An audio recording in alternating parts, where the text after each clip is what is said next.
गावाकडील वाट या मराठी यूट्यूब चॅनलमध्ये आपलं सर्वांचं स्वागत आहे।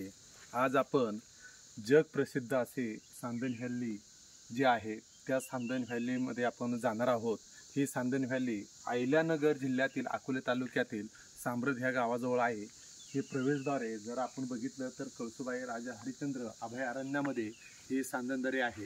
तर आता आपण जाऊया सांदन दरीमध्ये। तर आपण ही आपल्याला समोर दिसत असेल, ही आहे सांदन दरी। या दरीतून आपल्याला खाली जायचं आहे। खाली जात असताना मात्र अतिशय काळजीपूर्वक आपल्याला खाली जावं लागणार आहे।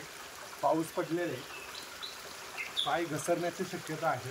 जर आपण बघितलं जसं जसं खाली जाणार आहोत तशी ती दरी जी आहे ती खोल होत जाणार आहे। आपल्याला पाण्याचा आवाज येत असेल, ह्या दरीमधून पाणी वाहत आहे।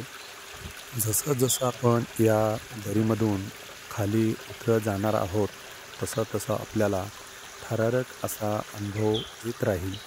जेव्हा आपण या दरीमध्ये प्रत्यक्ष उतरण्याचा अनुभव घेतो तेव्हा अक्षरशः अंगावर काटा येतो। या ठिकाणी अतिशय अवघड अशी वाट, तिथून आपल्याला खाली उतरायचं आहे। जग प्रसिद्ध अशी ही सांदन दरी एक आश्चर्य म्हटलं तरी वावगं ठरणार नाही। निसर्गाचा एक अनोखा चमत्कारच आपल्याला मानावा लागेल। आणि आज आपण अशाच या सांदन दरीचा एक थरारक असा अनुभव घेणार आहोत। उन्हाळा सुरू असताना पण त्या सांदन दरीमध्ये पाणी आहे।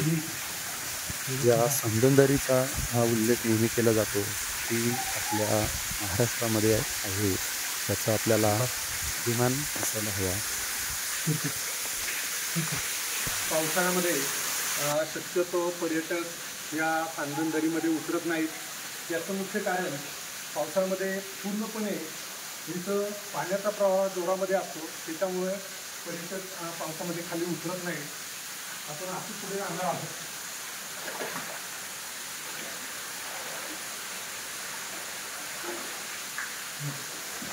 तर बऱ्याच ठिकाणी आपल्याला या दरीमध्ये असं पाणी असणार आहे। त्या पाण्यामधनं आपल्याला पुढे जायचं आहे। अगदी सावकाश आणि सांभाळून जावं लागतं।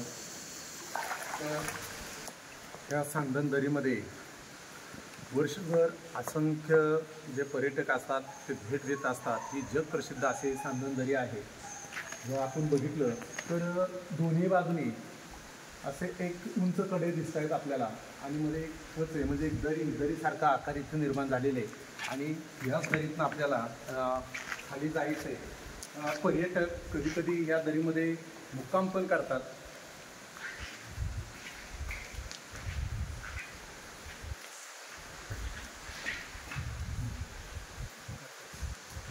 या दरीमध्ये उतरताना अगदी काळजीपूर्वक उतरलं पाहिजे। तर त्या सांदन दरीच्या अजून आपण निम्म्या भागामध्ये सुद्धा येऊन पोहोचलेलो नाही। ही आपल्याला इकडे दिसत असेल ही जी दरी आहे, आकार जर बघितलं तर दोन्ही बाजूने असे कमी कमी आकार होत आलेले आहे, निमुळता आकार होत आलेले आहे। जसं आपण खाली जाऊ तसं अजून त्या दरीचा आकार जो आहे तो असं खाली होत जाणार आहे। आणि अगदी त्याच दरीतनं आपल्याला खाली जायचं आहे। तर जाऊयात। या दरीमध्ये आपल्याला येण्यासाठी अहिल्यानगर जिल्ह्यामधील अकोले तालुका जो आहे त्या तालुक्यापासून राजूर नावाचं गाव आहे 20 किलोमीटर। तिथून आपल्याला सांब्रद नावाचं गाव 20 ते 25 ते 30 किलोमीटरचं अंतर आहे। तर इथं जर आपण बघितलं तर प्रचंड खोल पाणी आहे, आणि या खोल पाण्यामधूनच आपण पलीकडे जायचं आहे। आता किती खोल आहे ते बघूयात। आणि पर्यटकांनी शक्यतो अशा खोल पाण्यामध्ये उतरू नये। इथं जे काही स्थानिक लोक आहेत त्यांच्या मदतीशिवाय कुणी असं धाडस करू नये। खरं तर आपल्याला ही सांदन दरी पार करायची असेल तर संपूर्ण एक दिवस लागतो। आणि ही पार करून ज्यावेळेस आपण खाली उतरतो त्यावेळेस ठाणे जिल्ह्यामधील शहापूर तालुका आपल्याला लागतो। आता मी जे पाण्यामध्ये उतरतोय या पाण्याचा अंदाज येणं खूप कठीण आहे, कारण ते फक्त स्थानिक लोकांनाच माहीत असतं। म्हणून शक्यतो पर्यटकांनी असं धाडस करू नये.